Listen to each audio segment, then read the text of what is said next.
¿Alguien más? Oh, ok, Fernanda, ahorita ya te mando. Es que le tomé foto.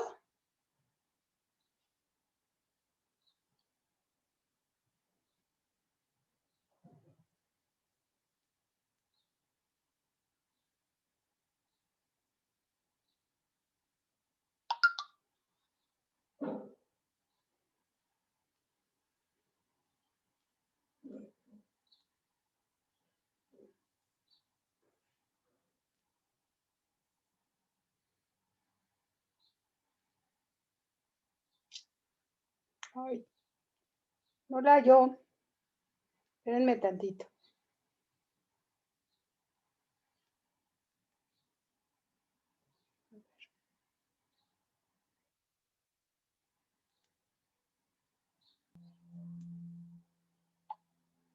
Ese es para, ya le envié a Fernanda el ID de el Classroom para que envíen los trabajos, para que se los reenvíe a ustedes y ya todos tengan el cómo enviar los trabajos al ID. Ya saben que es el día 6, ¿no? ¿Sí? Sí, profesora. Sí. Nuevamente les pregunto, ¿alguno de ustedes no estuvo en la clase pasada? Sí, yo, profesora. A ver, ¿eres Yaritzi? Ajá, soy Ramírez Amador. Ah, hola Yaritzi. Hola. Mira, lo que estamos haciendo es que las clases se graban para que quien no pudo estar porque fue altas y bajas, como yo creo que es tu caso, o quien no pudo estar por que no tuvo internet, se organice con el grupo y consiga la grabación de la sesión pasada y haga los trabajos que se van a hacer. Solo nos reunimos los martes en este sistema, ¿cómo le llaman? Bueno, en el Zoom nos reunimos los martes y ustedes los jueves hacen la labor que por su cuenta, ¿verdad? Trabajan ustedes por su cuenta en las actividades que yo les pedí. ¿Cómo te vas a enterar de qué hicimos? Viendo el video de la sesión pasada. Hay 3 muchachos o 2 muchachos cada sesión que se encargan de grabar la sesión. Entonces, con ese video tú vas a hacer las actividades que se pidieron en ese día y vas a elaborar tus bitácoras. Entonces, cualquier cosa te comunicas con tu grupo y les preguntas qué tienen que hacer y cómo se elaboran las bitácoras y todo para que no se pierdan de las sesiones, porque pues me ha pasado que se les ve el internet o que el internet los está saque y saque del sitio, y cuando estas cosas pasan, pues se quedan sin información y hay que estar repitiendo mucho. Entonces, la única manera de que tengan la sesión completa, y si se les ve el internet o si no pudieron entrar, es a través del sistema de grabación de clases, ¿sí? ¿Dudas? No, ninguna. Bueno, sí, solamente ya tienen un grupo de... o ¿cómo me comunico con los compañeros? A ver, chicos, Atsiri, ¿cómo se puede comunicar Yaritzi con ustedes Hay grupo de WhatsApp. en el grupo de WhatsApp? Ahorita, si quieres, te mando, bueno, les comparto el link por si hay personas nuevas, por aquí por mensaje. Ahorita se los comparto yo. Ok, Gracias. está bien. Entonces ya saben con quién comunicarse, con Fernanda. Y tenemos 3 sistemas de comunicación. Uno es el correo. Ahora, bueno, ya 4. El Classroom, el correo, el Zoom y el WhatsApp. Se pueden enviarme mensajes al WhatsApp. Lo bueno del WhatsApp es que pues me llega en el momento y no tengo que estar abriendo los archivos en la computadora, ¿no? Entonces eso lo hace más ágil. Entonces, para cuestiones así como de momento, aunque a veces no les puedo contestar porque estoy en terapia o porque porque tengo otras cosas que hacer, pero en el momento en que reviso mi WhatsApp les mando un mensajito o me comunico con ustedes. Eso es la ventaja. La otra ventaja del correo y del sistema del Classroom es que pues se van archivando las sesiones, ¿no? Entonces, bueno, ya les mandaron ahí el WhatsApp de del grupo para también Norma. Sí, yo ya estoy en ese grupo. Ayer mismo me uní después de Ajá. las altas y bajas. Ah, ok. Y tú a las 11:40 te vas a desconectar.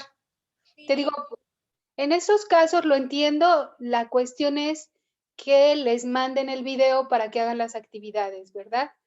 Porque va a tener que ser así, o sea, las clases sincrónicas en el semestre pasado fueron un problema para mí. Tuve que cambiar el internet de mi casa porque a cada rato me sacaba o a cada rato no se escuchaba o me congelaba las imágenes. Entonces solicité un internet más caro, pero creo que esta vez ha funcionado mejor porque no soportaba el Zoom y la plataforma también tiene sus inconvenientes. Entonces, yo sé que no necesariamente tú puedes tener un muy buen internet en tu casa, no tienes la obligación de tener buen internet en tu casa, pero sí puedes acceder a las grabaciones para que aprendas, para que te actualices de lo que vamos viendo. Entonces, yo ni siquiera voy a pasar lista, no se preocupen.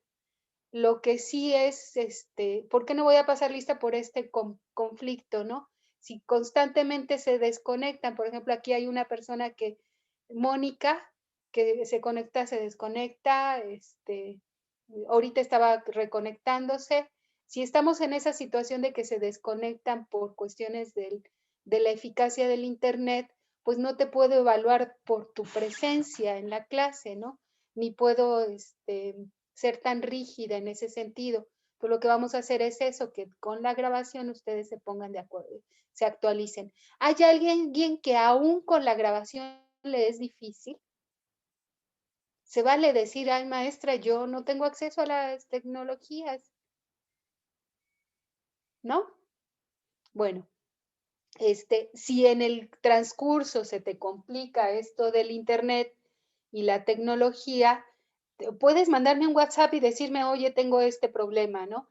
Tenemos que ser, la verdad es que mi contrato de trabajo no me obliga a tener internet en mi casa, ¿no? Ni tampoco tu inscripción a la UNAM te obliga, pero la necesidad nos ha obligado a hacer este tipo de cosas y puedo ser totalmente comprensiva con la situación tecnológica de cada quien, ¿sale? Entonces, bueno, ya vi que hay 2 personas que se incorporaron hoy, bienvenidas a la clase y pues hoy solo son 45, la vez pasada eran más de 50. Pero bueno, ya se irán incorporando o a lo mejor ya son menos esta vez. No les gustó la pasada y decidieron cambiarse de grupo. No, no es cierto, estoy bromeando. ¿Sale? Entonces vamos a empezar. ¿Tienen alguna duda? ¿Hicieron la tarea de la sesión pasada o tienen dudas acerca de eso? Bueno, no la tarea, sino la sesión del jueves. No, ¿No hay dudas? No. Ok, No, creo que todo bien. bueno, está bien, Diego. Entonces continuamos con la sesión de hoy. Estamos aquí. ¿Alcanzan a ver la pantalla? sí,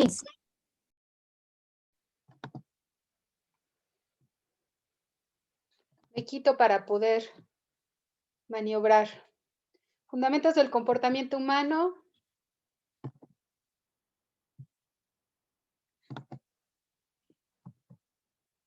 La sesión pasada vimos hasta control del estrés y vieron esta situación del estrés de Jorge Bucay, ¿se acuerdan? sí, Sí, profesora. Hoy les voy a poner un video sobre cómo impacta las emociones y el estrés en la situación física con una propuesta de biodescodificación que se me hace interesante, ¿no? Después, en la parte emocional y social, en la naturaleza psicológica de las personas, ¿cómo nutro? Porque la vez pasada veíamos que lo físico, biológico se nutre con ejercicio, con flexibilidad, con ejercicio, con alimentación, con respiración y control del estrés, ¿no? Y en lo emocional em, se nutren mis emociones con servicio, con trabajo creativo y con la canalización adecuada de las emociones, que no significa represión. Esto es, lo vamos a profundizar más en el curso, observar las emociones que tenemos y que negar las emociones porque las consideramos adversas o hay una especie de tache social al respecto de esas emociones, lo que hace es acentuar el conflicto porque pasamos las emociones de la parte emocional a la parte física. Y esto es algo que vamos a revisar el día de hoy, ¿verdad? Cómo las emociones se convierten en eventos biológicos. Porque imaginemos que una emoción, por ejemplo, el estar enamorado o romántico, nos hace segregar dopamina. Y la secreción de dopamina es tal cual, es un evento físico-biológico. Entonces vean cómo lo físico-biológico se vincula con lo emocional. Si estoy asustada, segrego dos sustancias, lo decía Jorge Bucay, mencionó la adrenalina, ¿verdad? Es una que mencionó Jorge Bucay.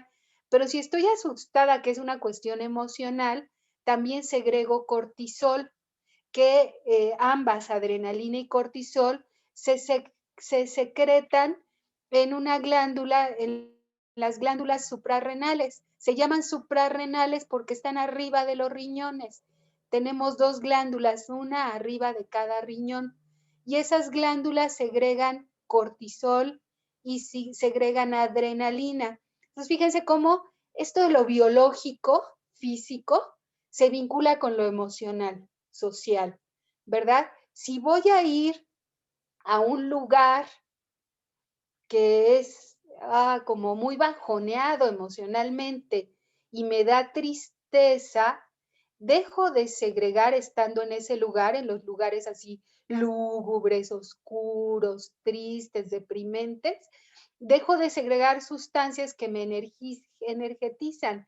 Y al dejar de segregar sustancias que me energetizan, me bajoneo, que quiere decir no tengo esas sustancias como la adrenalina, la endorfina, la serotonina, la dopamina, la feniletilamina. Y eso solo a nivel químico, ¿verdad? Le estoy hablando de un evento biológico, pero también eso influye en la cuestión muscular y eso también influye en la cuestión endocrina, en otros órganos. Y así, ¿no? Se hace como un enramado de lo físico biológico con la situación emocional. Dices, bueno, es que tengo un pensamiento, ¿no? Por ejemplo, pienso una situación catastrófica, tengo una fantasía catastrófica y extrañamente empiezo a sentir taquicardia con solo pensarlo, ¿no? Empiezo a sentir que respiro agitado, empiezo a sentir que me duele la espalda o que tengo tensión en los brazos o que me siento desganada, ¿no?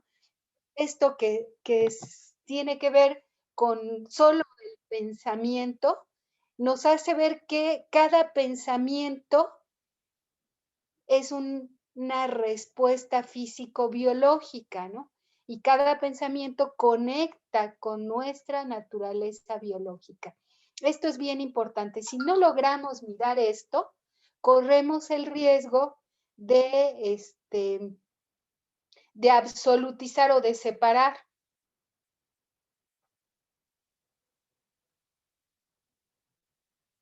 Perdón, pero me están mandando un mensaje. Creí que era de ustedes.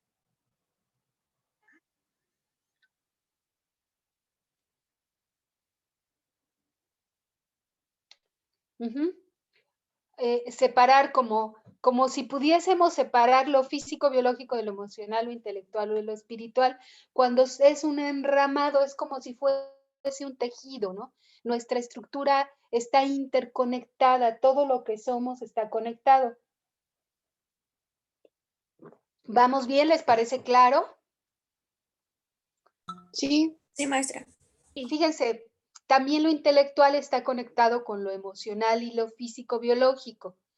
¿Cómo nutro lo intelectual?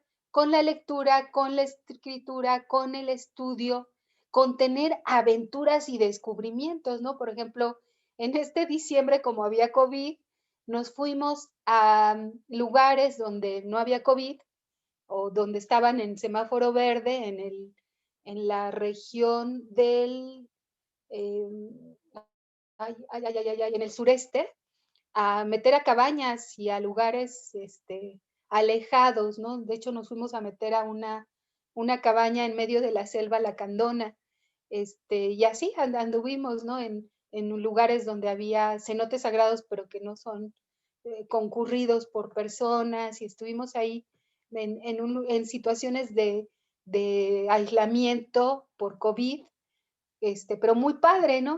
Y esa aventura, el ir y descubrir cosas nuevas, el que hubiera accidentes en la carretera, ese tipo de cosas son parte del desarrollo intelectual, el ver paisajes distintos, ¿no? El encontrar animales que nunca había visto, ¿no? O volver a ver animales, por ejemplo, aquí en mi cuadra hay muchas casas que tienen pavos reales y los pavos reales vuelan hacia mi casa, ¿no? Entonces a veces tenemos pavos reales aquí que son convidados, invitados de los vecinos, pero en el lugar donde estuvimos en medio de la selva, pues había pavos reales, muy abundantes, ¿no? Así como le digo a mi hermana, mira, son 13 pavos reales, ¿no? Y me dice, no, son 18, ¿no? O sea, un montón de pavos reales que estaban rodeándonos a nosotros, igual que otros eh, eh, simios y cosas así extraordinarias, ¿no? Y esas aventuras y descubrimientos hacen que segregue sustancias que favorecen, así como les decía la sesión pasada, que cuando hago ejercicio, fortalezco mi sistema respiratorio, mi sistema digestivo, mi sistema cardíaco, mi sistema muscular, mi sistema óseo, y les doy flexibilidad, tono y fuerza. Cuando leo, cuando escribo, cuando estudio, cuando me equivoco, cuando hago ejercicios mentales y me aventuro, estoy fortaleciendo el sistema intelectual para que no se haga bofo, no se atrofie como un músculo que no tiene movimiento, ¿no? Como les decía la sesión pasada, un viejito que no tiene movimiento se empieza a llagar, se echa a perder la estructura de la piel y de los músculos y los tendones y todo, ¿no?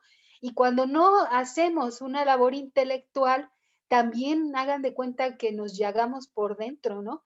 En nuestro cerebro. ¿Por qué? Porque hay sustancias que no se están segregando porque no vivimos los retos, ¿verdad? Dicen, qué importante es que ustedes vivan retos, porque si no viven el reto, aunque les sea difícil de realizar actividades, se hacen bofos, se hacen así como, se ralentizan, ¿no? ¿Qué quiere decir? Que el cerebro no tiene la habilidad de logro y por lo tanto empieza a deflectar. ¿Qué quiere decir deflectar? A vivir en la medianía, en el esfuerzo mínimo o en el nulo esfuerzo, ¿no? Y eso es algo que inclusive se cataloga como un padecimiento, ¿verdad? El padecimiento del ser deflectivo que no tiene esfuerzos intelectuales y por tanto no nutre esa parte intelectual, y el cerebro tiene una función plástica que hace que si no ocupo un área de mi cerebro, por ejemplo, si no me veo en el reto físico matemático, esforzándome por lograr ecuaciones físico-matemáticas, esa área se va a ocupar por otra función, ¿verdad? A lo mejor la va a ocupar la función discursiva, ¿no? O la va a ocupar de lenguaje, pues, o la va a ocupar la función motriz, la va a ocupar la función visual, porque así funciona el cerebro, no tiene espacios vacíos, a menos que sean espacios lesionados por el consumo de drogas o fármacos o por golpes, ¿no? Sí existe esa posibilidad de espacios que debido a una lesión ya no tienen caminos neurales. Esto es bien, bien impactante, ¿no? Decir, la única manera de que mi cerebro tenga espacio vacío es porque esa área está lesionada, está quemada por exceso de sustancias que la quemaron o por algún golpe, ¿no? Un traumatismo, ¿no? Pero si no es así, si no tuve un traumatismo y si no tengo exceso de sustancias, el espacio, si no lo uso, el espacio intelectual, se va a ir marchitando. En el pasado se hablaba de los analfabetas, ¿verdad? Había analfabetas que no sabían leer y escribir, pero después surgió un analfabetismo distinto. Le llamaron analfabetismo funcional, que es de aquellos que sí saben leer y escribir e inclusive terminaron carreras universitarias, pero nunca más volvieron a abrir un libro, ¿no? Ni volvieron a tener un reto intelectual que les significara esfuerzo, ¿no?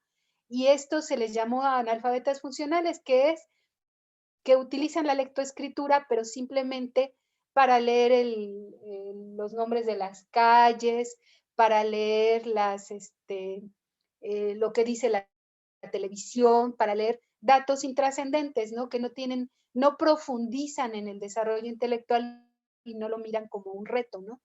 Entonces eso se convirtió en una nueva forma de descubrir al analfabetismo, ¿no? Y quien no profundiza, tarde o temprano puede tener lo que llamamos Alzheimer, ¿no? Que puede tener que ver, dicen que las personas mayores que siguen en reto intelectual, difícilmente les da Alzheimer, ¿no? Los que siguen leyendo. Nosotros tuvimos una abuelita de 98 años que seguía haciendo crucigramas y seguía tejiendo, ¿no? Y poco antes de morir, murió a los 98. Y yo decía, ¿por qué esta mujer es tan lúcida en esta edad, ¿no? Si vivió cuestiones biológicas severas, con enfermedades muy severas, ¿no? Inclusive tuvo tiempos de desnutrición aguda en la infancia, debido a la pobreza y hambrunas muy fuertes, le generó desnutrición aguda y eso le generó padecimientos severos, ¿no? Y cómo llegó a los 98 estando lúcida, estando pues admirablemente bien, ¿no? Y yo decía, bueno, es que es una mujer que siempre vivió retos, ¿no? Que siempre se vio haciendo cosas importantes, ¿no? Entonces, a nivel intelectual, necesitamos vivir esos retos porque si no vivimos esto de esforzarnos, corremos el riesgo de atrofiarnos en este sentido y de que nuestro cuerpo invada los espacios de reflexión o los espacios de análisis, de síntesis, de pensamiento abstracto y demás, ¿no? Que son espacios necesarios de la comprensión de lo que somos. ¿Les parece interesante? Sí, Sí, profesora. Demasiado. Gracias. Bueno, les voy a poner un video de un biodescodificador europeo. Dejo de compartir. Es un videito de 1 hora, se los paso.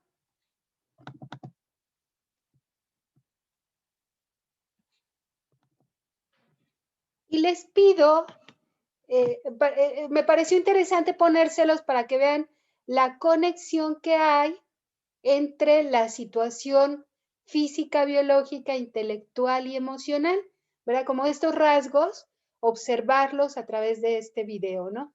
Les pido que de este video ustedes vayan ahorita como tomando una lluvia de ideas, van a redactar una lluvia de ideas a través de puntos durante la presentación y después les pongo la actividad, ¿sale? Mi nombre es Roberto Goldsman, hay algunas caras nuevas, por lo menos para mí o para mi memoria. Esta charla es la última charla del ciclo de charlas sobre biodescodificación y elegí tratar, como ya sabéis, la obesidad y el sobrepeso. ¿Sí lo escuchan? Hola, podéis pasar. Sí, profesora. Sí, Ah, ok, entonces no pongo bocina. Elegí tratar la obesidad y el sobrepeso, Ah, ok. dado que abunda en la sociedad situaciones de sobrepeso. Deciros que, por ejemplo, en Estados Unidos son un 70% de la población. Dado que no está conceptuado como una enfermedad, y lo es. Es decir, el tener sobrepeso, y ahora veremos cuál es la diferencia entre obesidad y sobrepeso, el tener sobrepeso acarrea limitaciones al funcionamiento.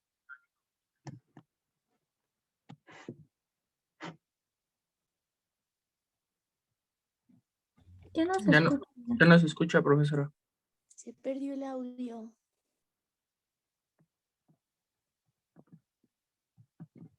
Materia completamente carica.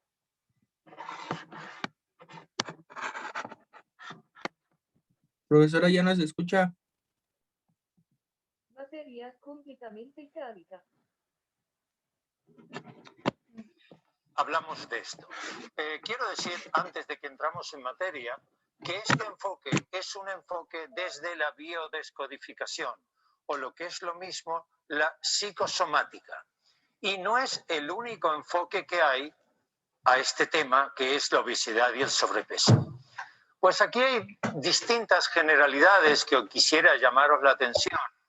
Por ejemplo, decir que la obesidad está causada única y exclusivamente por la relación entre la ingesta calórica de comida y la actividad es como decir que el 23F solo fue culpa de Tejero, o que una infección es solo consecuencia de las bacterias y de los virus, y olvidarse del sistema inmunológico, y olvidarse del entorno, y olvidarse de muchos otros factores. Aquí hay dos investigadores que afirmaron que aquella persona que tiene un problema de sobrepeso en sus distintos niveles, da igual lo inteligente que sea, la carrera que tenga, lo talentoso que pudiese ser, toda su vida y todo su mundo gira alrededor de ese problema. Evidentemente que dependiendo de qué nivel, si alguien tiene 5 o 10 kilos, no es lo mismo que si tiene 40 o 50. Desde 1980, la obesidad infantil en Estados Unidos, la obesidad del mundo se ha doblado en todo el mundo según la Organización Mundial de la Salud. Y también coincide con 1980, la administración Reagan hizo varias cosas que pasaron desapercibidas, pero que han dejado impacto hasta el día de hoy. Una de ellas ha sido liberar la publicidad sobre materia de alimentos, lo que provocó que masivamente las empresas, la industria alimenticia, se dedique al consumo infantil, y la obesidad infantil en Estados Unidos aumentó desde entonces en un 12%. Otra cosa que ha hecho, y lo hablaré más adelante, es que liberó una serie de subsidios y de controles sobre la producción agropecuaria, con lo cual los alimentos que empezaron a aparecer en el mercado tenían una connotación para la salud y en este caso para la obesidad o el peso de las personas, el índice de masa corporal. Sobrepeso es cuando el índice de masa corporal está entre 25 y 30 kilogramos por metro cuadrado. Índice de masa corporal es un cálculo que se hace dividiendo el peso de la persona por su altura al cuadrado. No importa cómo han llegado a ese valor. Hasta 25 kilogramos por metro cuadrado se entiende como normal. Entre 25 y 30 es sobrepeso, más de 30 es obesidad, más de 40, más de 35 es obesidad mórbida y más de 40 requiere atención médica, lo que os comentaba antes.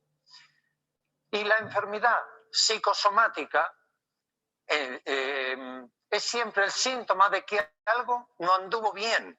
Es decir, cuando tenemos algún problema que nuestro cuerpo lo tiene que somatizar, es porque hay algún problema que nosotros no resolvemos, que nuestro cerebro encargado de gestionar nuestro cuerpo, nuestras células, con un único fin, y es mantenernos vivos, ve que hay un conflicto real o imaginario, pero para el cerebro no hay diferencia, y reacciona somatizándolo. En este caso, con quilos. Hay otros casos de somatizaciones, como puede ser úlceras, cánceres, etcétera, etcétera. Factores que afectan a la obesidad y el sobrepeso.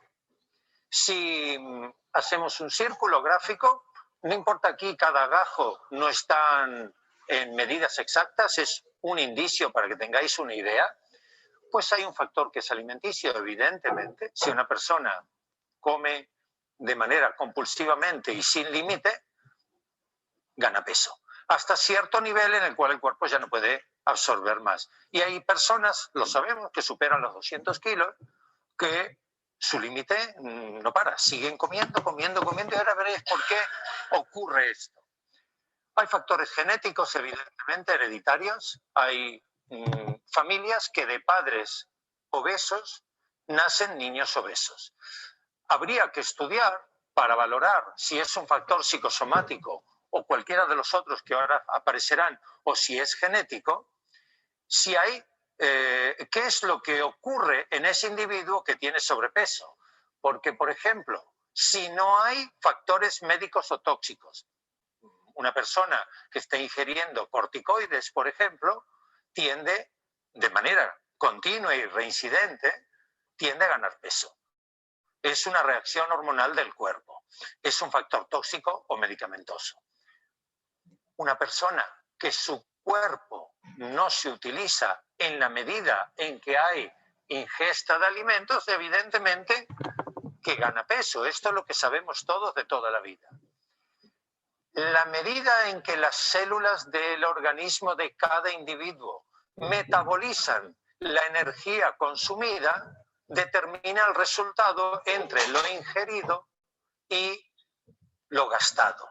Y ese metabolismo celular es variable, no es el mismo todos los días. Por supuesto que no es lo mismo en la adolescencia que entre los 20 y 30 años que en la madurez alrededor de los 50. Las necesidades energéticas orgánicas varían.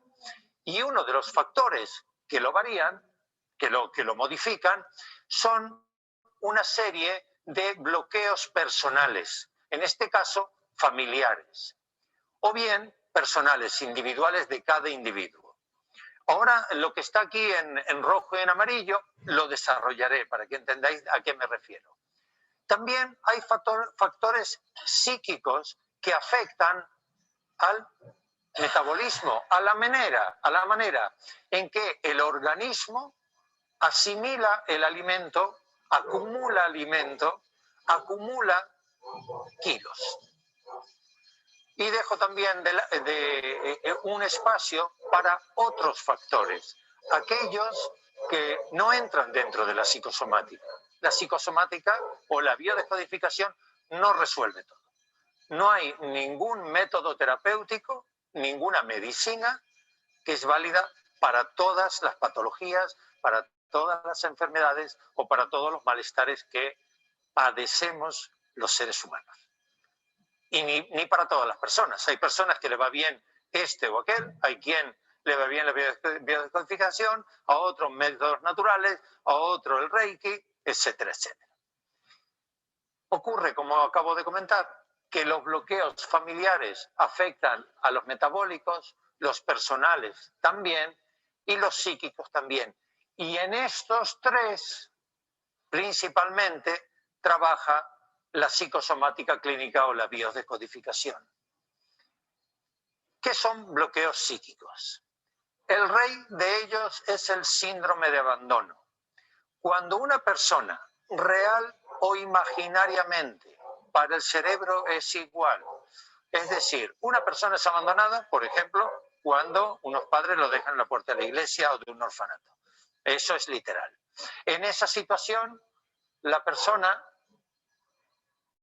el individuo, ese bebé, el cerebro de ese bebé percibe inseguridad, desprotección y a veces también desnutrición, porque tiene hambre.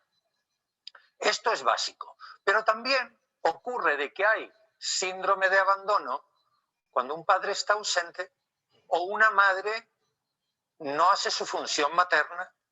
Cuando un padre está ausente físicamente, porque por ejemplo es marino, viene una vez por mes, una vez cada 3 meses, o cuando no es marino, pero está todo el día en el bar o en el fútbol, o cuando está en casa, pero no cumple con su función. Y digo un padre, pero me refiero a un padre o una madre. Es igual. Hay muchos casos de familias en los que la madre no cumple su función, la función básica, arcaica de la madre es alimentar y proteger, proteger dentro del hogar, la función básica y arcaica del padre es la de proveer alimento y proteger de peligro externo. Y la siguiente protección que da es la familia, el clan. Cuando esto no existe para un individuo, real o simbólico, el cerebro percibe que hay una situación de peligro para la supervivencia de ese cuerpo y reacciona consecuentemente. ¿Cómo reacciona? Pues como tiene una sensación de estar solo, si yo me voy, si yo estoy, por ejemplo, viajando por Almería a caballo y se me muere el caballo y no tengo posibilidad de asegurar que voy a llegar a mi destino. Estoy hablando en una situación básica, arcaica, no en el mundo moderno en el que tenemos teléfono móvil y llamamos asistencia en carretera. El cerebro sigue siendo el mismo arcaico, no entiende de estas cosas. Pues lo primero que necesita el cuerpo para vivir después de aire es líquido. Entonces, en el momento que hay una percepción de que está solo, de que está abandonado, retiene líquidos. Se cierran los conductos renales, los cefrones, una constricción y retiene líquidos. En determinados casos en el cual hay esta sensación de estar solo permanente, se generan cálculos renales, por ejemplo. Es una manera económica que tiene el cuerpo de no hacer un esfuerzo permanente. Genera un tapón, calcifica o solidifica el calcio. En algunos cálculos son de cal y otros son de sodio, según cada caso. Es la forma que tiene el cuerpo de proteger la supervivencia, en este caso el cerebro. Aparte, cuando hay lo que es el síndrome de abandono, aparte de estar solo, tenemos una necesidad de proveer alimento. Después de tener garantizado oxígeno y tener líquido, necesitamos comida. Ya lo he comentado en otras charlas, que sin aire sobrevivimos unos minutos, sin líquido unas horas y sin alimento unos días. Pues ecológicamente y económicamente para el cuerpo la mejor manera de acumular energía es mediante grasa. La grasa se transforma en azúcares y los azúcares alimentan los músculos y todo nuestro sistema neurovegetativo para sobrevivir. Deciros que una persona con un peso normal, normal me refiero con una masa, un índice de masa corporal por debajo de 25 y por encima de 18,5, por debajo de desnutrición, tiene aproximadamente 15 kilos de grasa en el cuerpo. Y eso equivale a 200 comidas, aproximadamente. Por eso, una persona sin comer dura a veces un mes y a veces más. Han habido casos de dietas, de huelgas de hambre y demás. 60 días, 70 días. 70 días son 200 comidas. Almuerzo, desayuno, almuerzo y cena multiplicado por 3. Síndrome de abandono, hay también a veces la sensación de estar perdido. Y cuando uno está perdido, el cuerpo secreta cortisol a través de las glándulas suprarrenales. La secretación de cortisol provoca, y ahora lo veremos más adelante, de que haya ingesta de azúcares, porque cuando hay un aumento de cortisol en sangre, aparte de mandar energía a los músculos y estar más activos, cuando tomamos café, por ejemplo, hay una mayor dosis de cortisol en el cuerpo, es una reacción a la cafeína que tienen las glándulas suprarrenales. Cuando hay más cortisol en sangre, lo que ocurre es que hay una situación de hipoglucemia, de bajo nivel de azúcar, y tenemos ganas de tomar un dulce.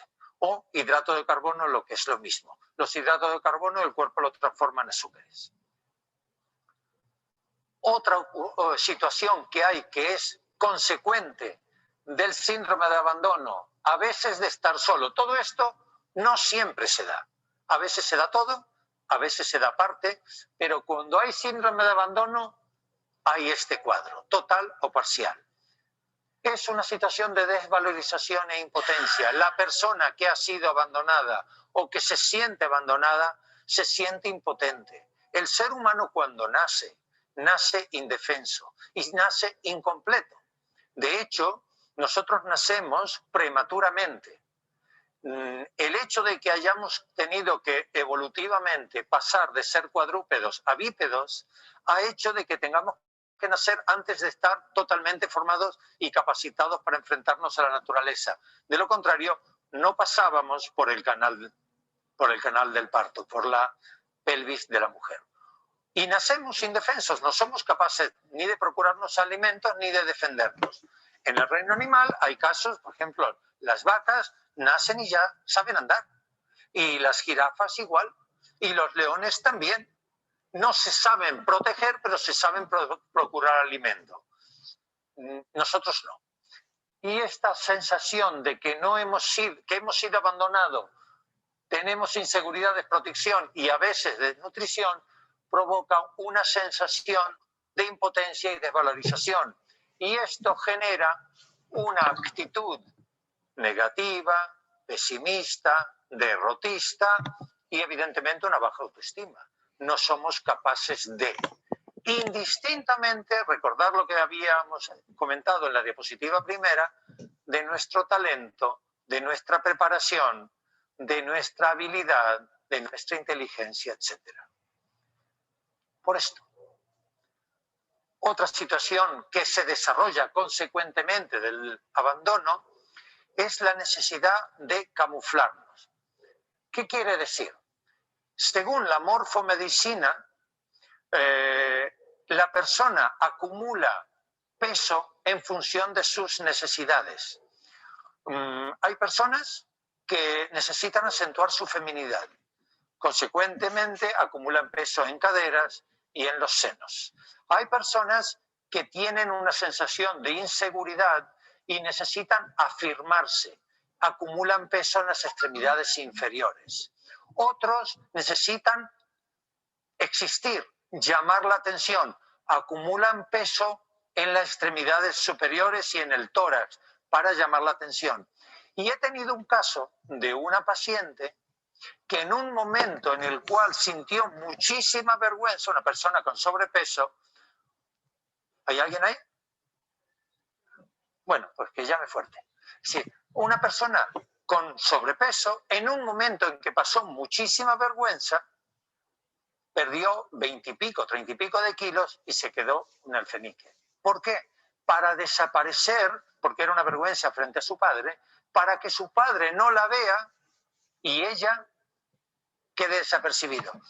Arcaicamente, biológicamente, hacíamos esto, nos quedábamos solo en la naturaleza y o bien cada cual reacciona según como percibe inconscientemente que es mejor, o bien coge volumen para enfrentarse a los peligros, para que el león, el depredador, la sociedad no lo coma, o bien pasa desapercibido, se queda todo pequeñajo y se queda en una esquina para que no lo vean.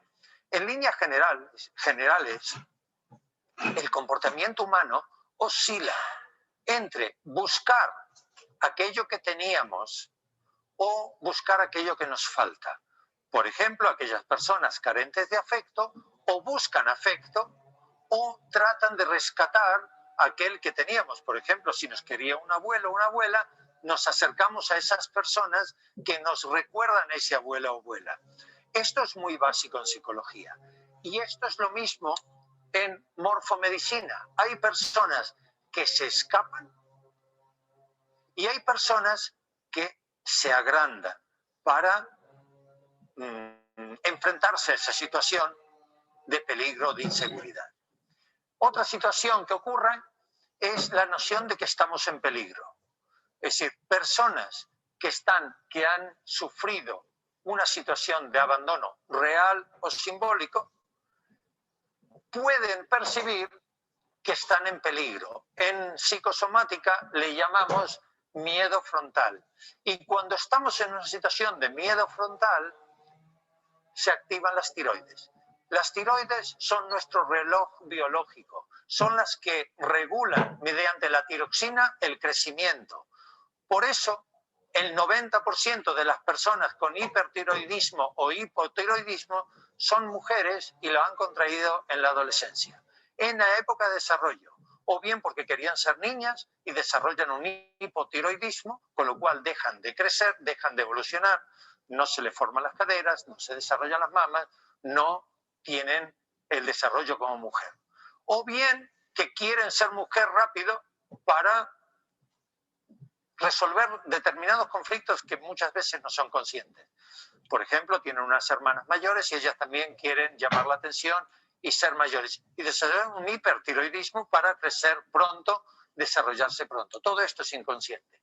Pues cuando hay esta situación en la cual se sufre un síndrome de abandono, puede ocurrir cualquiera de estas reacciones. A veces todas, a veces algunas. A veces algunas en una medida amplia y otras en una medida parcial o ninguna. Bloqueos personales. Teníamos tres: los psíquicos, los bloqueos personales y los bloqueos familiares. Cuando digo bloqueos, me refiero a que si una persona tiene sobrepeso, 10 kilos, y lo quiere perder, pues se pone a dieta. Es decir, o bien se lo baja de internet, o si lo desea, pues va a un nutricionista, que es lo habitual. O se lo cuenta una amiga o un amigo. Si la dieta no le funciona, es porque hay un bloqueo, porque hay un factor que predomina a su voluntad de regular la ingesta de alimentos y a controlar o incrementar el consumo energético, es decir, hacer actividad física. Cuando la dieta no le funciona, es porque hay algo que hace que no le funcione. La falta de voluntad es porque hay algo que le provoca falta de voluntad.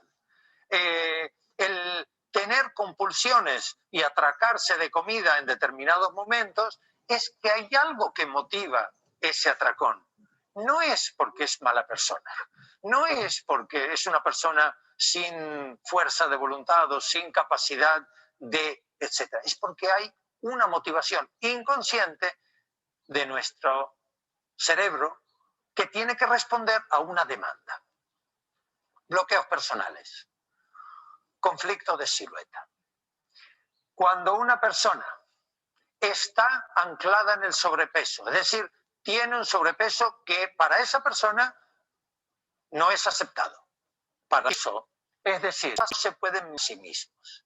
Esto, el glucagón baja la hipoglucemia y eso genera, cuando esa persona tiene conflicto de silueta que no se acepta tal, tiene más ganas de comer y eso provoca que haya más sobrepeso. Uno de los mecanismos hemáticos de sobrepeso, de hecho, en cualquier psicología de trabajar, no ayudan. Y aquí, ¿qué es la incorporación? Lo típico, un niño chico, indistinta niña. Las niñas más que le ocurra a la madre, si la madre está en tensión, ellos reaccionan. Es muy habitual que si una madre tiene insomnio, el niño tampoco duerma, se despierte, porque incorporan, porque necesitan o bien ser fieles a mamá y ser igual que ella, o bien resolverlo. Y una manera de resolver de un niño que su madre tiene insomnio, consecuencia de una inquietud o consecuencia de cualquier perturbación, es que está todo el día durmiendo. Son reacciones naturales y a veces incluso con enfermedades psíquicas, úlceras, problemas dermatológicos, problemas urinarios, etcétera, etcétera. Según cuál es el factor que la madre, principalmente, a veces también ocurre con el padre, en especial cuando padres cumplen funciones maternas. Hay familias en que esto ocurre. Y en este caso, en el caso del sobrepeso y la obesidad, la incorporación se manifiesta a través de los kilos.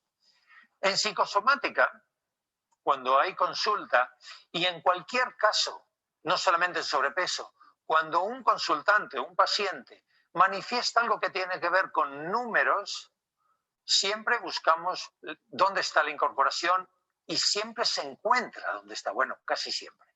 A veces no damos con la tecla, las cosas como son. En otras charlas comenté lo que se llama los ciclos biológicos celulares memorizados. No se sabe por qué, pero se ha demostrado clínicamente de que las personas celularmente incorporamos periodos, fechas, aniversarios y los repetimos. En este caso os voy a contar un caso clínico real de incorporación. Mujer adulta, 1,67 m, 110 kilos, con 50 kilos de más. Cuando vino a consulta se le preguntó, ¿qué es lo que quieres? Trabajar el sobrepeso. ¿Cuánto sobrepeso tiene? 50 kilos. ¿Cómo sabes que son 50 kilos? Me dice, bueno, porque había comentado, siempre he sido gordita, siempre he tenido kilos. ¿Cómo sabes que son 50 kilos? No hubo una respuesta categórica.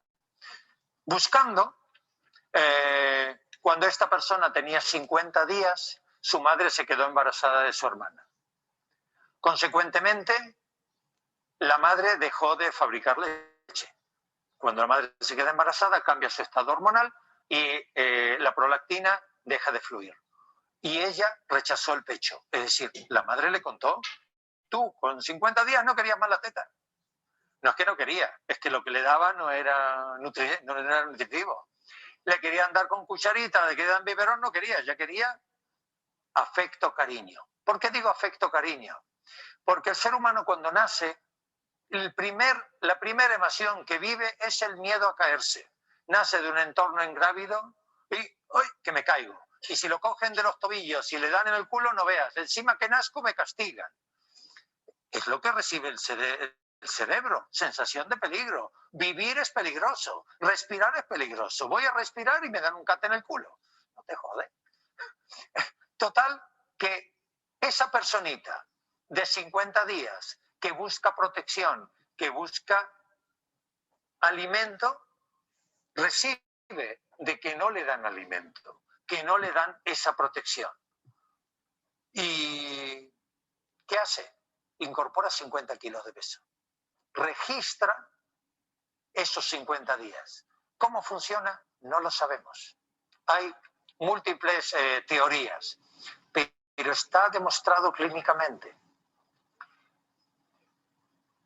Otro factor de bloqueo personal es la inversión psicológica. ¿Qué es la inversión psicológica? Generalmente, los inversos psíquicos son aquellas personas que para ellos es bueno lo que para los demás es malo. O lo que es lo mismo, para ellos es malo lo que para los demás es bueno. Es decir, ellos no se ríen. La risa y el bienestar para ellos es un desperdicio. Y ellos están continuamente en la seriedad, en la responsabilidad, en la tristeza. En líneas generales, no hay que hacer de esto una fórmula rigurosa. En lo psicosomático relativo a la obesidad y sobrepeso, os voy a contar un caso que así es como se entiende perfectamente. Señora, miedo a adelgazar.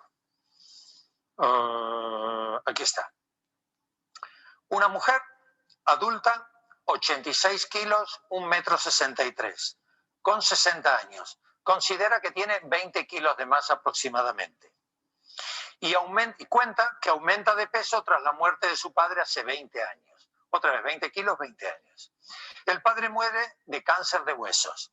Y cuenta que cuando el padre le diagnosticaron el cáncer de huesos, ella habló con su marido y decidió, con el resto de la familia, y decidió cuidarlo. Ella estaba desempleada, lo trajo a su casa y lo estuvo cuidando hasta que el padre falleció. Al principio le dijeron que iba a ser eso muy rápido, pero duró varios años. Imaginaron la situación en la cual esa mujer le da masajes, lo lava, lo cuida, lo ve deteriorarse hasta el día que falleció prácticamente en sus manos.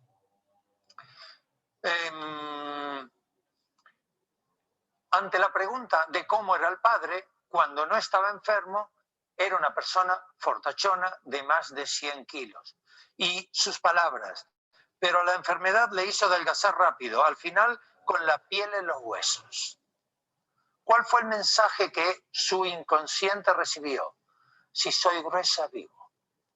Porque la gente delgada se muere. Papá, que es quien me tiene que proteger, quien me tiene que proveer, se murió. Es una persona significativa en la vida. Esto es un impacto emocional repetitivo a lo largo de los años, a lo largo del tiempo de la enfermedad. Lo vio desvanecerse.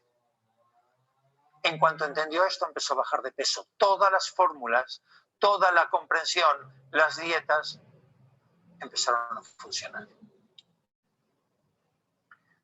Demanda afectiva. Esta situación es muy corriente, muy común. En lo cotidiano hay muchísima gente con carencias afectivas.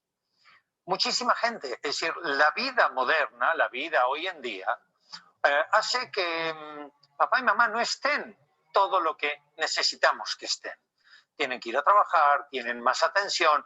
Hoy en día incluso papá y mamá trabajan. No todas las madres pueden disfrutar de esos 100 días de atención al menor que hay en España, por ejemplo. Incluso luego de esos 100 días de atención, durante un año pueden regular su jornada laboral para atender al niño. En África no es así, en Asia y en Sudamérica no es así. Incluso en España, muchas personas que son autónomos no tienen ese beneficio. Y hay mucha gente con carencia afectiva. He dado un ejemplo de vida social. Hay carencia afectiva por incapacidad de los padres o de las madres a atender. Pues, ¿qué ocurre cuando hay una situación de carencia afectiva? La persona desestabilizada emocionalmente, de manera natural e inconsciente, busca el primer antidepresivo que hemos tenido, que es el afecto. Cuando nacimos y percibimos miedo y el castigo en el culo, a continuación nos pusieron el pecho de mamá. Hemos registrado que el pecho es protección, que el pecho es amor, que el pecho es seguridad. Es lo habitual. Entonces ese registro, es decir, me estoy mal, ahora estoy bien, hace de que cuando estamos en una situación de desestabilización, busquemos afecto y consumamos azúcares. Bien mediante el consumo de dulces directos o bien hidratos de carbono, carbohidratos refinados.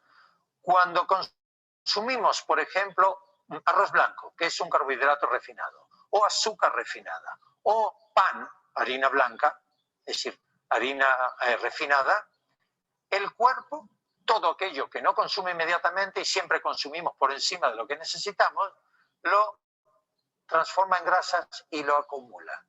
Y ahí empieza nuestro sobrepeso, consecuencia de una demanda afectiva, de una situación de carencia. Y ya que estamos aquí, voy a adelantar un poquito lo que viene luego. Cuando nosotros estamos en un proyecto, en una situación, por ejemplo, que tenemos un examen, una oposición, o tenemos un proyecto de un negocio, o tenemos una charla que preparar y se prevé que vengan 150 personas y mandaron a 20, 25 representantes. Cuando estamos en esa situación, a veces tenemos inquietud, a veces tenemos miedo, a veces tenemos inseguridad y queremos afecto. Y es normal que mientras nos estamos preparando para la posesión, en un momento dado, principalmente por la tarde, nos apetece un dulce, nos apetece un poco de chocolate. Los niños cuando están estudiando consumen muchos dulces. Hoy en día Red Bull, por ejemplo, pero que tiene muchos azúcares, o Coca-Cola, que tiene muchos azúcares. Es más de esto. Y es por ese miedo, esa desestabilización. Cuando estamos en una situación percibida como peligro, mamá, ayúdame. Y mamá, ayúdame es comer. Si lo entendemos, podemos sustituirlo. Por ejemplo, con una fruta, que también tiene azúcares, pero no refinados. Con lo cual, no hay una acumulación de grasas. Y tenemos ese aporte energético extra que quizás necesitamos. Y esa sensación de protección. Solo entenderlo y acostumbrarse a ello.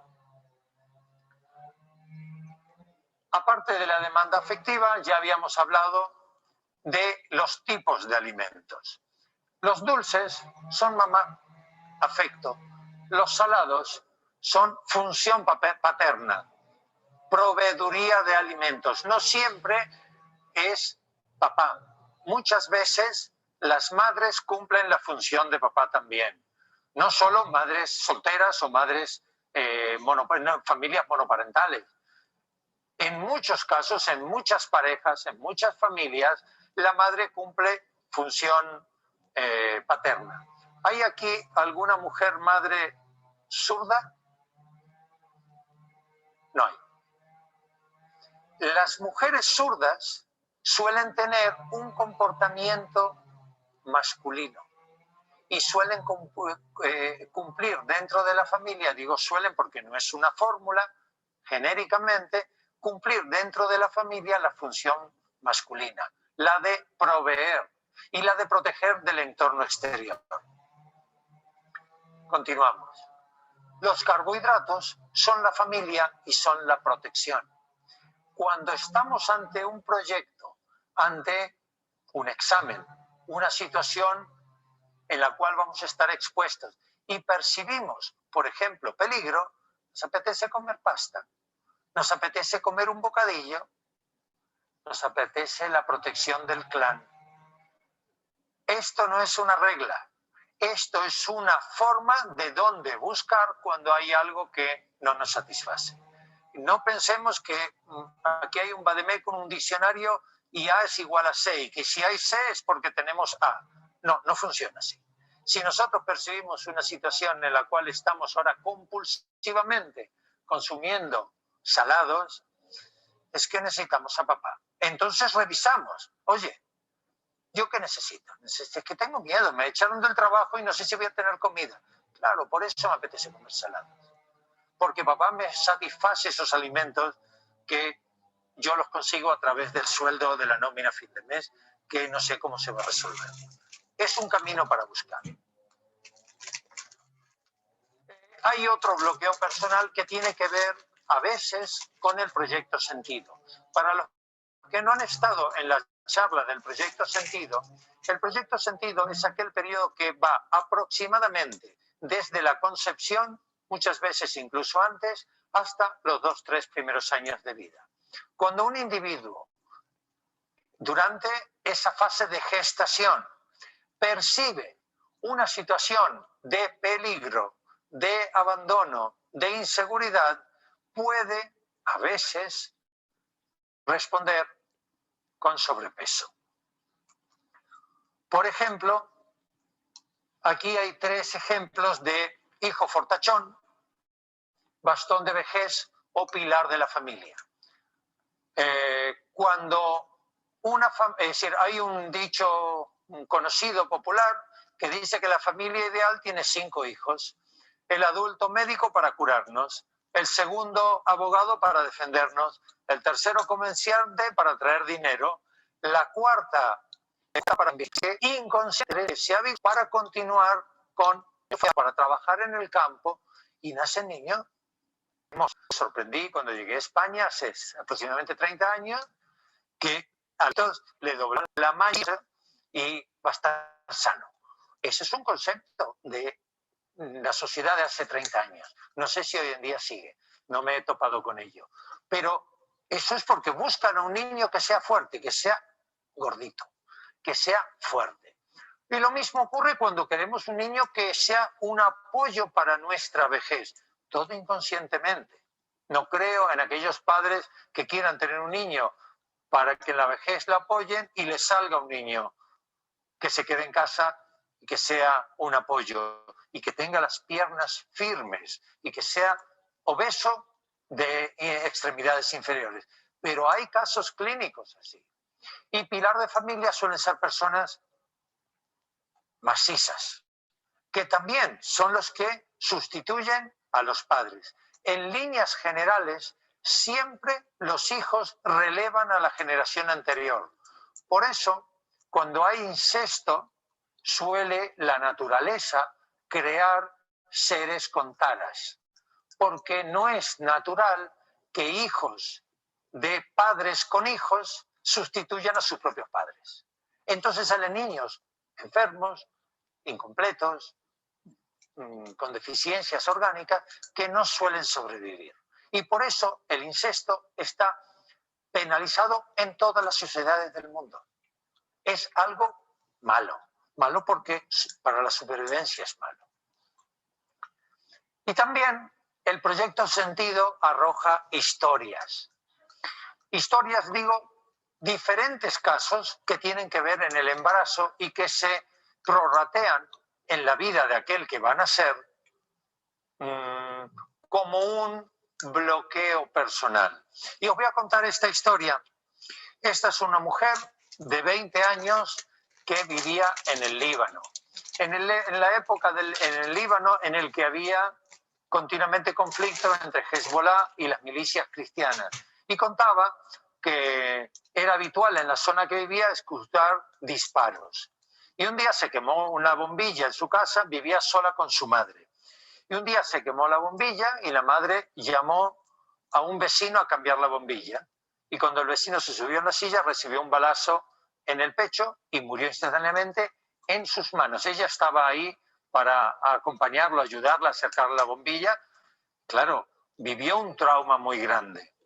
¿Qué ocurrió? Pero ella dice, pero eso no puede ser, porque yo ya entonces era gorda. Son sus palabras. Entonces se le preguntó, bueno, ¿qué pasó antes? Y ocurre de que lo que cuenta respecto al proyecto Sentido suyo es que mamá no me quería, sus palabras. La madre tenía 4 hijos y había dicho que si nacía la iba a regalar a su hermana, que no tiene hijos. ¿Qué hizo la madre durante el embarazo? Que no quería tener a ese ser. Acarreaba peso, iba a buscar agua, acarreaba peso, iba a hacer la compra, acarreaba peso para abortar.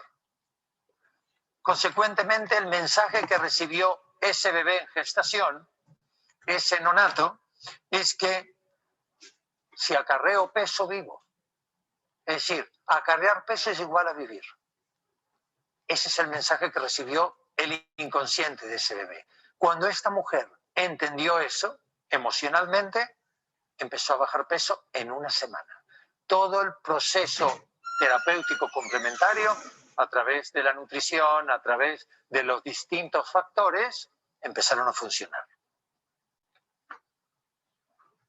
Factores familiares. Fidelidades familiares inconscientes. Lo comenté también en otra charla. Os vuelvo a recordar, para los que no estuvieron antes, que esta es una charla que resume las 4 anteriores. Las fidelidades familiares inconscientes son, por dar un ejemplo genérico en psicología, aquel niño que no puede superar a su padre o a su madre, por ejemplo, en el nivel académico, por fidelidad. Es decir, necesitamos tanto a papá y a mamá para sobrevivir, que ¿cómo vamos a ser mejores que ellos? Además, eso ocurre también porque papá o mamá, quien sea el que no podemos superar, a quien le guardamos fidelidad alienta esa situación. Por supuesto que involuntariamente, quiero pensar. Hay casos en los cuales hay personas que guardan fidelidad a mamá y si mamá enviudó, ellos nunca se casan. ¿Por cómo van a hacer algo igual que mamá no es capaz de hacer? ¿Cómo yo voy a ser feliz con la desgracia de mamá? Eso es una fidelidad familiar inconsciente.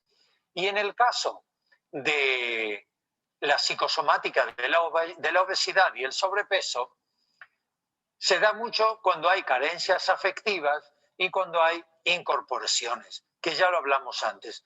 Eso es un caso de fidelidad familiar. También hay situaciones en que el proyecto sentido arroja un caso que genera un bloqueo familiar y no personal. Y os voy a contar el caso de Ana. El caso de Ana es una persona que se investigó todo lo que podía afectarle contemporáneamente al sobrepeso, que si hay kilos, que si hay una incorporación, que si hay algún trauma que generó peligro y por eso está cogiendo kilos para protegerse, si hay síndrome de abandono, no se encontró. ¿Qué se encontró? Que en el árbol genealógico tenía un vínculo especial con su abuela materna. Para los que no han venido en la charla sobre el transgeneracional, el vínculo lo encontramos a veces a través de las fechas de nacimiento, de función del paciente y determinado antepasado. Y se le preguntó, ¿y qué le pasó a tu abuela? ¿Cuál fue el gran drama de su vida, tu abuela? Mi abuela, su gran drama fue que con 28 años enviudó con 4 hijos pequeños, siendo la madre de la paciente, con 2 años. Y la frase que le había dicho su abuela, porque la conoció, es: no tuve tiempo de llorar esa tragedia. Y esta mujer acumulaba todas esas lágrimas. Todo su sobrepeso eran líquidos. En el momento que entendió esto emocionalmente, en un día bajó 5 kilos. Todo el día estuvo orinando. Es un caso clínico real.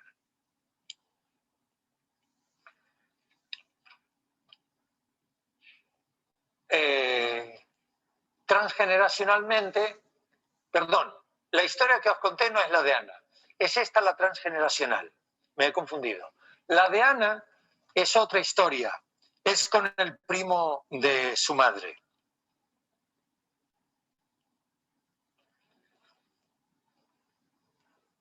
Me he confundido. Dejemos el primo y de mamá, porque traje ahí el apunte, son distintos casos y lo he trabucado. Dejémoslo ahí. Hay casos en el proyecto sentido, lo que he contado con la abuela tiene que ver con los antepasados y es un factor familiar transgeneracional.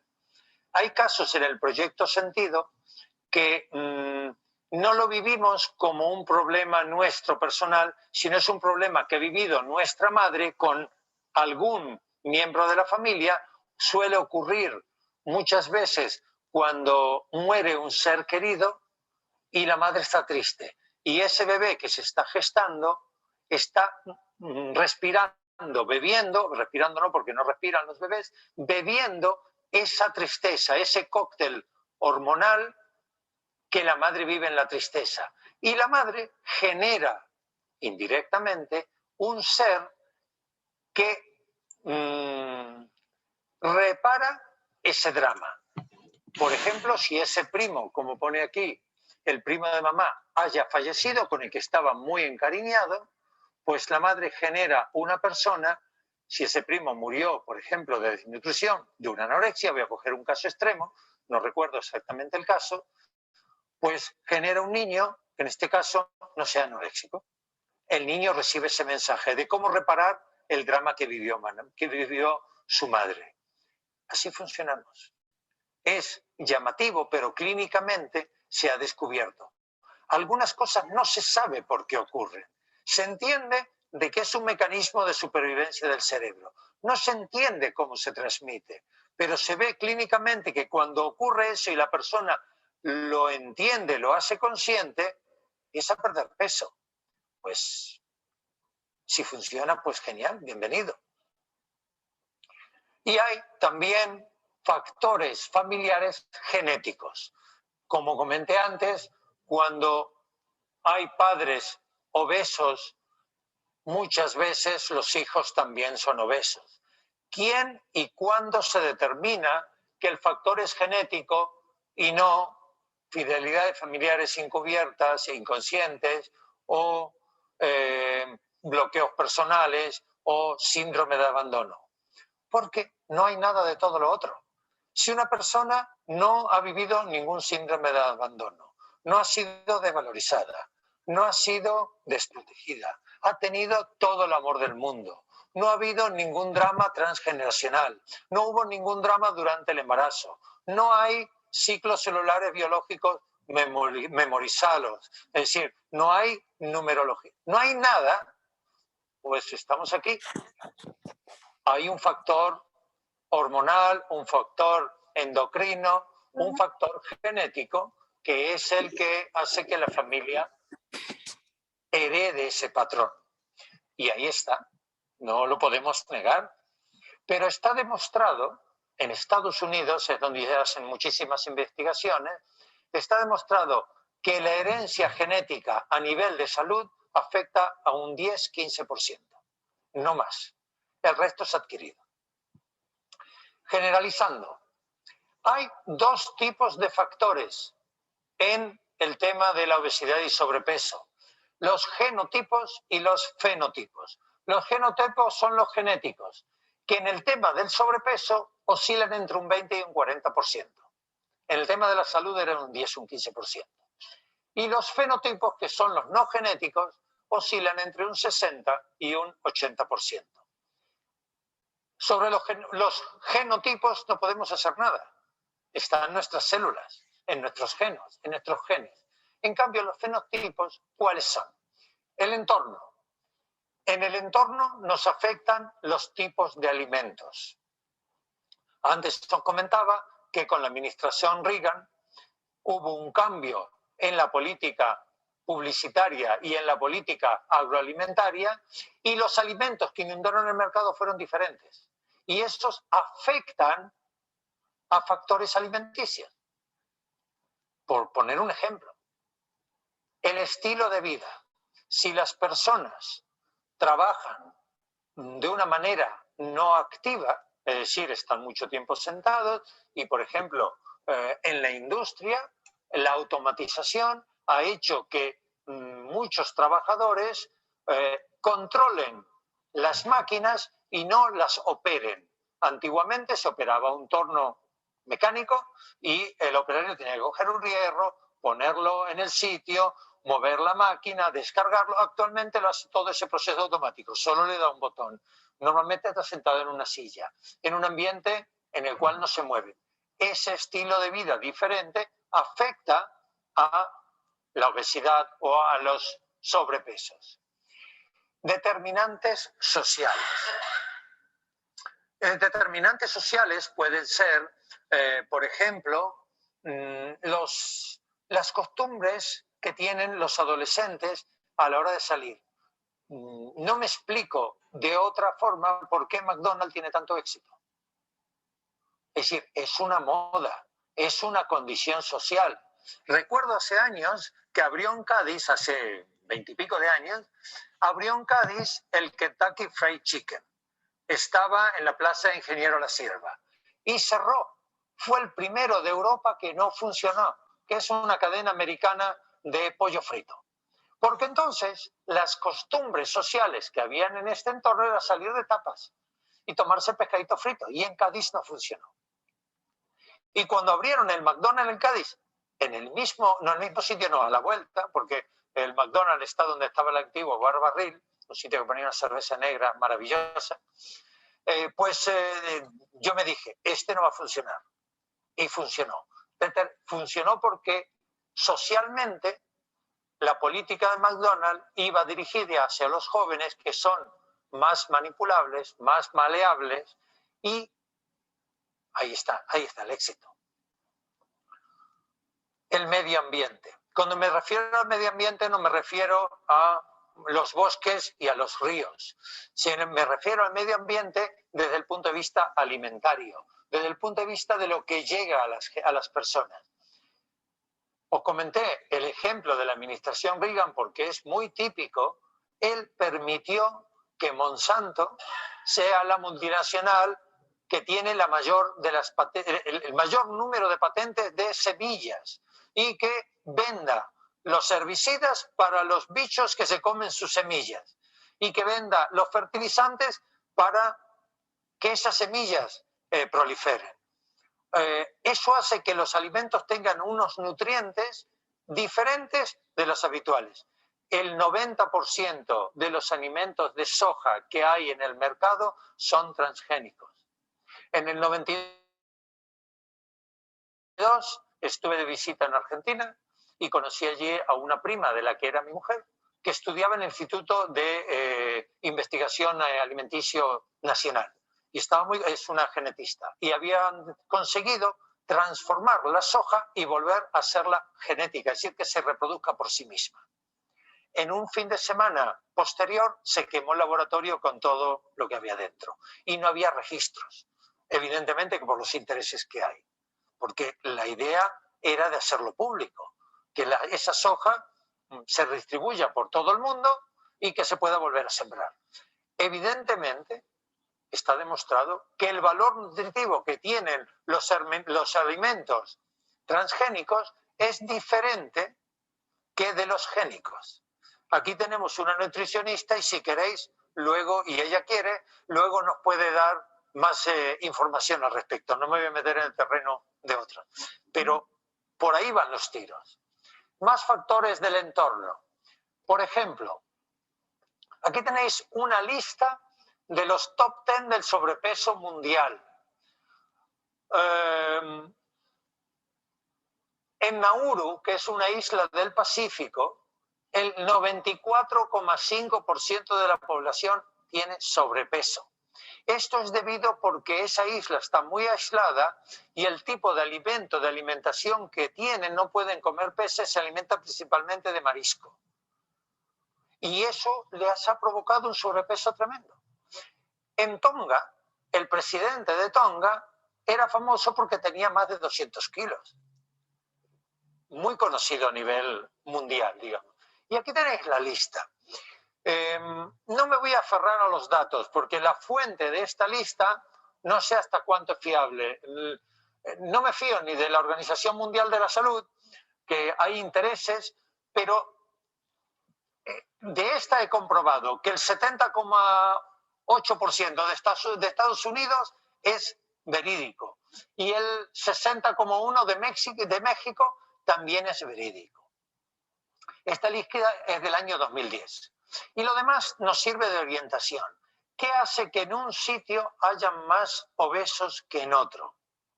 Todos los factores que hablamos anteriormente. La alimentación, los medios de vida, los hábitos alimenticios, etcétera, etcétera.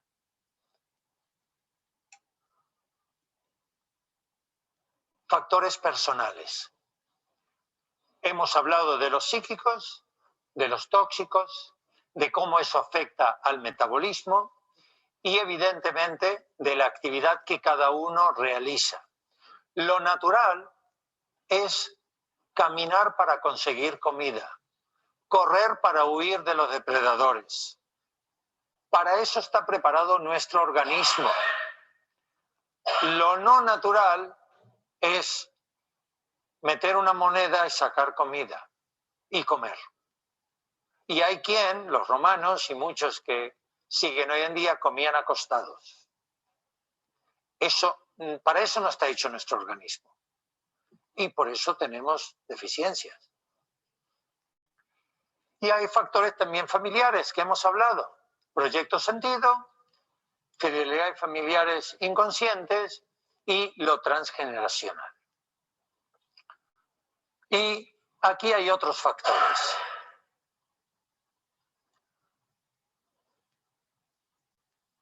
Evidentemente que cada uno lo adopte como quiera. Y es una broma sobre gordos. ¿Y por qué una broma sobre gordos? Porque los gordos o las personas que tienen sobrepeso tienen que aceptarse como son. Cada uno de nosotros somos lo que somos, nos guste o no, pero tenemos que aceptar qué es lo que somos personas introvertidas, que somos personas torpes, que somos personas con granos o que somos personas con sobrepeso. Aceptarlo. Eso es la vida misma. Y si hay algo que podemos intervenir y aplicar para cambiarlo, pues hagámoslo. Y si no tenemos la voluntad, la fuerza, la energía, la habilidad, pues esto es lo que hay, Pisha. Y si no te gusta, pues mala suerte. Pero hay que aceptarlo. Y aquí os dejo otro para que veáis que no es lo peor. Y si alguno desea saber más, como siempre, aquí hay una serie de recomendaciones sobre distintos libros donde podéis ampliar información. Y os pido una cosa, por favor. Gracias por venir, pero no aplaudáis. No hace falta. Y si alguien tiene alguna pregunta, pues bienvenidas. O lo habéis entendido todo o no habéis entendido nada. Nuevamente, muchísimas gracias. Sí, Susana.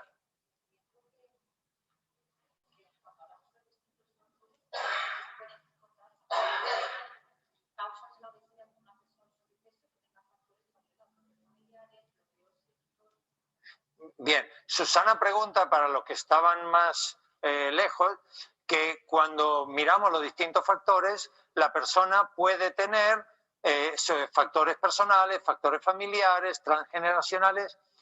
En general, en particular es diferente. En general, el sobrepeso es multifactorial. La persona que tiene más de 4 o 5 kilos, y lo digo literalmente, hay muchos factores que hacen de que acumule 10, 15, 20, 30. Por eso traje este ejemplo a esta última charla de psicosomática o de biodescodificación, porque el sobrepeso mayor de 5 kilos, y digo 5 kilos porque 5 kilos suelen ser líquidos, es una situación de miedo, de inseguridad, y tan pronto los cogemos, los perdemos. Son personas que acumulan 5 o 6 kilos. Si es una persona alta, pues 7, 8. Y si es una persona pequeñita, 2 o 3. Y como los ha cogido, los suelta. Y normalmente no están aquí, sino están en líquidos. Le tocamos a una persona la piel y sale piel de naranja. La piel de naranja es síntoma de líquidos. Puede estar en las extremidades y puede estar en la zona abdominal. Cuando es más, es multifactorial. Entonces hay que ver por orden cómo, digamos, abordar la resolución de esos conflictos. ¿Qué es lo primero que necesita? Lo que una persona necesita primariamente es sentirse segura y tranquila. Entender de dónde viene, en este caso el sobrepeso, entender qué pudo afectarle y ir reconstruyendo su psique, reconstruyendo su estado emocional, partiendo de la seguridad. Un buen entrenador de fútbol, cuando empieza a entrenar un equipo, primero organiza la defensa para que no le metan goles y luego intenta atacar. Y aquí es igual, que primero la persona se sienta tranquila, se sienta segura. Y después, pues empezamos a ver otros factores que puede ser la acumulación de grasa, las acciones compulsivas, etcétera, etcétera. ¿Alguna preguntita más? Entonces no vamos a comer.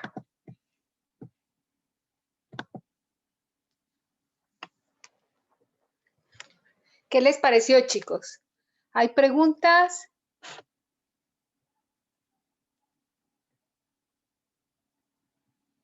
Estuvo muy padre el video, profesora. Estuvo muy interesante. Sí, de hecho es Gracias. bastante interesante. creo que uno no se pone a pensar tal vez en todos los factores que existen. Gracias, Brenda. Me dicen que hay compañeras mujeres que se unieron al paro.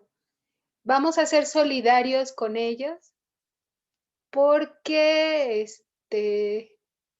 pues no, seguramente hoy no estuvieron, pero le pueden enviar la información a sus compañeras. Y que hay alguien a quien yo saqué, la verdad es que no lo saqué, se salen solitos. No crean que yo quiero que no estén en la sesión y les digo que se salgan, ¿no? Y si ya lo incorporé, díganme, ¿no? Sí, profesora, no, era que la plataforma lo sacó, pero sí ya está Ok. en la clase, sí. Sí, es que a lo mejor le oprimí algo que no era, pero sí, no es voluntario, ¿eh? Es una cuestión más bien del sistema. Ok, ¿algo más? ¿Se fijan lo complicados que somos, verdad? O sea que esta reflexión que hace este autor sobre biodescodificación nos muestra que ante un conflicto físico como la obesidad, hay muchos factores, ¿no? Ambientales, factores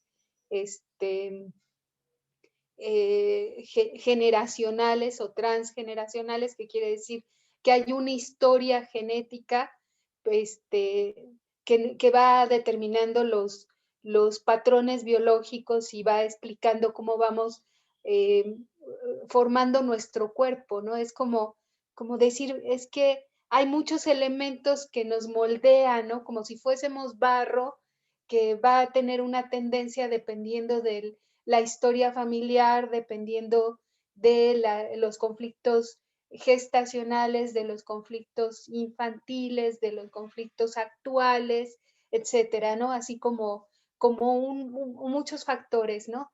Y bueno, incorporan ya en la reflexión acerca de este conflicto el acceso que hay a la alimentación chatarra, ¿no? A los alimentos que en realidad no nutren, pero que sí generan estos trastornos, ¿no?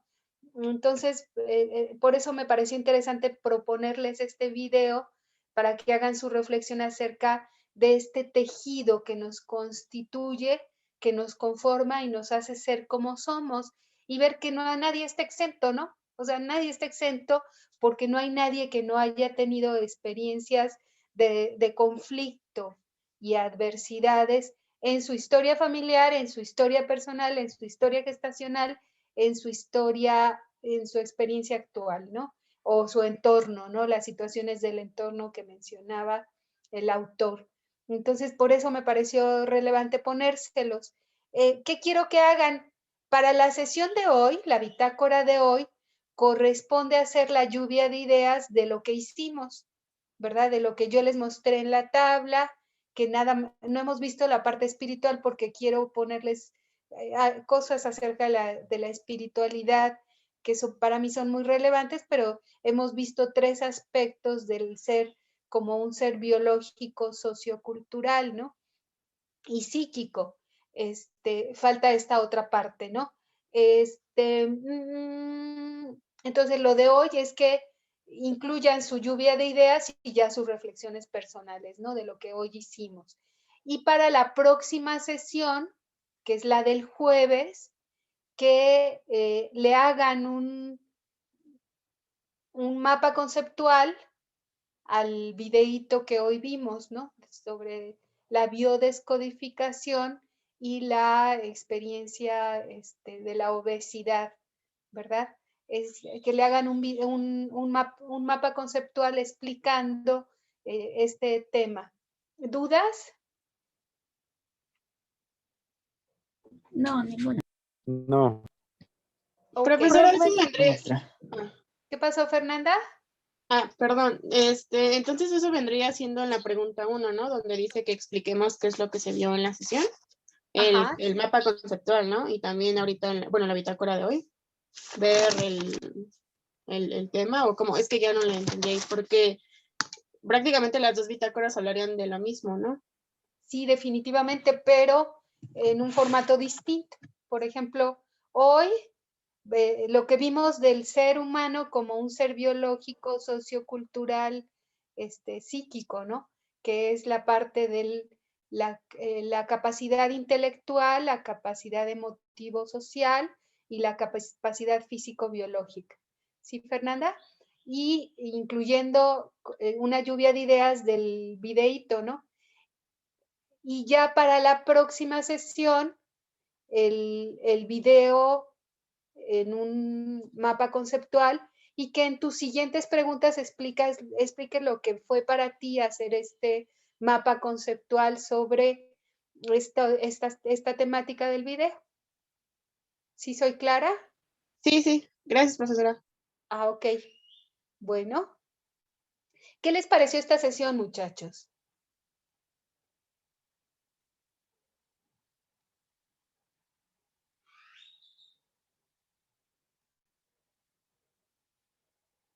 Pues creo que es muy interesante ver, bueno, el video, porque, bueno, no pensé que tantas como afectaciones físicas se dieran también por algo emocional. La verdad, yo pensé que pues no era tanto así, pero al parecer sí. Entonces, como dice usted, ¿no? El ser humano es algo muy complejo para entender y explicar. Pero creo que, bueno, al menos sí me queda como algo de conocimiento en esto, porque pues yo no sabía tantas patologías que venían de las emociones, entonces sí, siento que estuvo interesante. Sí, fíjate, aunque nada más el autor habló sobre la obesidad y el sobrepeso como tema central, yo estudié la especialidad en biodescodificación y eso es algo bien interesante, ¿no? Que dice ahí solo el 20%, el 40% es de factor genético o ambiental, pero perdón, del factor genético. El resto, ¿no? El resto de las enfermedades tiene un componente ambiental y psicosomático, ¿no? El porcentaje de enfermedades que no tienen que ver con la genética es altísimo, ¿no? Y por eso es necesario que hagamos una transformación de fondo en nuestra experiencia de vida, en cómo estamos viviendo cotidianamente y que hagamos análisis profundo de esas, porque si se fijan, habla de la enfermedad personal, de la obesidad como una enfermedad personal, pero también de la enfermedad como un evento colectivo, ¿no? O sea, va lo personal, después un poquito más amplio lo familiar, después un poquito más amplio las estructuras institucionales y después más amplio hasta las políticas internacionales, ¿no? Dice, cuando estuvo Ronald Reagan, permitió una política de Monsanto, que después cuando vean economía, los que se queden conmigo en economía lo van a ver, que tiene mucho que ver esta situación de Monsanto y la implementación de los monocultivos y los cultivos transgénicos en nuestra alimentación, ¿no? Que hicieron que los alimentos tengan mucho menor potencial nutritivo y por lo tanto generen mayor conflicto biológico, ¿no? Todo eso de verdad es apasionante, ¿no? Es muy interesante porque además nos da pistas para hacer el cambio, para hacer las cosas diferentes, ¿no? A todos, ¿no? Desde ustedes para tomar decisiones distintas al alimentarse, decir, bueno, puedo a partir de ahora elegir alimentos no procesados, como las frutas y las verduras, o con un procesamiento inferior como los alimentos hechos en casa, que tienen un componente nutricional diferente. Y también puedo incorporar a mi vida el ejercicio y puedo incorporar a mi vida el vincularme y el reconocimiento de mis heridas de abandono, porque hay momentos en los que habla de la situación afectiva que hace que yo acumule grasa, ¿no? En distintas partes de mi cuerpo y acumule agua en distintas partes de mi cuerpo, derivados de una sensación de rechazo, de abandono o heridas específicas a nivel afectivo, ¿no? Entonces, por eso me parece que es muy relevante, ¿no? Aunque solo se refiera o el tema central es la obesidad, es la obesidad, podría aplicarse a cualquier enfermedad, ¿no? Por eso se los puse, ¿ok? ¿Alguien más que quiera comentar algo? ¿No? Bueno, pues hoy terminamos la sesión. Recuerden ir haciendo las tareas para que no se les junte. Y ya les mandé el ID. Bueno, no sé si se dice ID, pero es el Classroom. Para que ustedes se acerquen al Classroom a incorporarse a la carpeta, ¿sí? Así me va a dar una idea de cuántos son en total y que se vaya sistematizando el Classroom.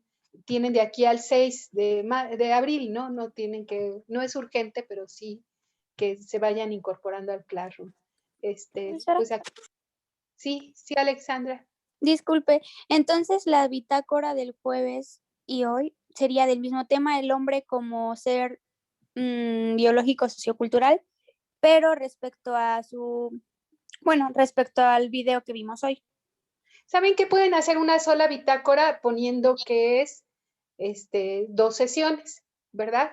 Para que no se confundan, porque vamos a seguir con este tema la próxima sesión en la parte espiritual. Entonces pueden hacerlo incluyendo ambas sesiones en una sola bitácora, pero pónganle ahí, ¿verdad? Que es la 3 y la 4. Ok, y ¿Sí? hoy hablamos de la parte psíquica. Hablamos de la parte emotivo-social y de la parte intelectual sumada a la parte biológica. Sí. O sea, el tema de la tabla que yo les presento es esas dos, pero se suma a la parte biológica. O sea, quiero hacerles saber que vamos a estar repitiendo. ¿Por qué? Porque así es la psicología y así es la docencia, ¿no? La docencia tiende a ser muy redundante porque es la necesidad de la docencia, igual que la cuestión de la psicología, ¿no? Tendemos a ser muy redundantes para afianzar los conocimientos. ¿Ok? Profesora, pero creo que mi compañera se refería, o sea, ¿a qué tema le ponemos a cada bitácora? Si seguía siendo el mismo tema del ser biológico sociocultural o le poníamos otro título, por así decirlo. Sí, puedes poner ser biológico sociocultural y el tema de la emotivo social, subtema, emotivo social y intelectual. ¿Así les suena Gracias, bien? profesora. Sí. Ok. Bueno. Pues hasta aquí, ¿ninguna otra duda? No. Creo que no. Ok. ¿Podría Pues, repetirme el nombre del video, profesora? ¿y cómo se llama? Obesidad y sobrepeso. A ver, déjenlo veo. Sí, profesora, gracias. Espérenme tantito. Sobrepeso y obesidad, enfoque según la biodescodificación.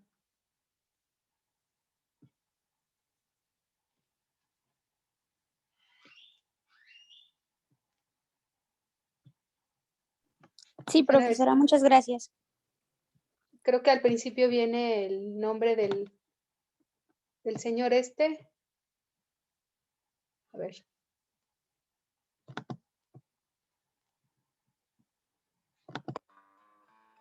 Ahí está, Roberto Goldsman.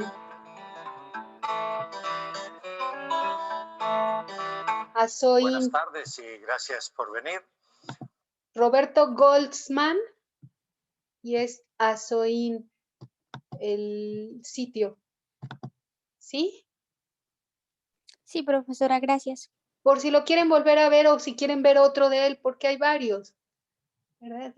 A mí me sirvió de ejemplo, pero hay muchos de él. Bueno, de menos cuando yo lo bajé había muchos. ¿Sí? Bueno. Pues hasta ahí entonces que tengan una excelente semana, muchachos. Recuerden ir haciendo sus bitácoras para que no se les junten y nos vemos dentro de 8 días. Sí, profesora. Sí, maestra. Gracias. Hasta luego, Maestra, gracias. Hasta luego. Hasta luego. Hasta Bye, luego. profe. Cuídense mucho, que el COVID sí es fuerte.